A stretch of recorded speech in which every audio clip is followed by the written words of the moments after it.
It was a long-awaited return to the NCAA tournament for Louisville basketball, but their dreams of a deep run were crushed in brutal fashion by the Creighton Blue Jays. In a game that started with promise, the Cardinals quickly found themselves overwhelmed by Creighton's size, shooting, and relentless attack. Creighton exposes Louisville's biggest weakness early. Louisville came out firing, showing flashes of the team that earned a No. 10 ranking in the AP poll. But just 10 minutes into the game, Creighton made it clear they had the upper hand.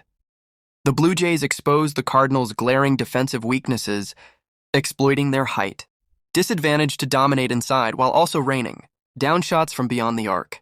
Creighton's Ryan Kalkbrenner controlled the paint, and Jamia Neal was everywhere, grabbing rebounds, hitting threes, and frustrating Louisville's defense. Meanwhile, Stephen Ashworth caught fire early, sinking 3 triples in the first half as part of a blistering offensive stretch. Before Louisville could blink, Creighton had ripped off a 19-2 run, surging ahead by 20 points before halftime. The Cardinals looked stunned, their defense in shambles as Creighton shot a ridiculous 54% from three-point range. Second half, too little, too late for Louisville. If Louisville had any hopes of a comeback, they needed an immediate response in the second half. But Creighton wasn't about to let that happen. The Cardinals showed some fight, with Chucky Hepburn trying to will his team back into the game. But every time Louisville made a push, Creighton had an answer. The Blue Jays stayed aggressive, continued their sharp shooting, and never let Louisville get within striking distance. Despite Pat Kelsey making adjustments, it was clear that Creighton had the superior game plan. The Blue Jays controlled the tempo, forced Louisville into bad shots, and kept the Cardinals off balance from start to finish.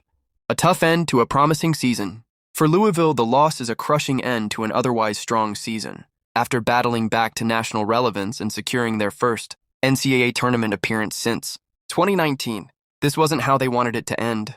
The early exit raises questions about the team's defensive struggles and whether Kelsey can build a roster that can hold up against elite competition. On the other hand, Creighton marches on, proving once again that they are a team built for March. Their size, shooting, and discipline make them a dangerous threat moving forward. As for Louisville, it's back to the drawing board. The Cardinals showed glimpses of greatness this season, but if they want to take the next step, they'll need to figure out how to handle teams like Creighton when it matters most.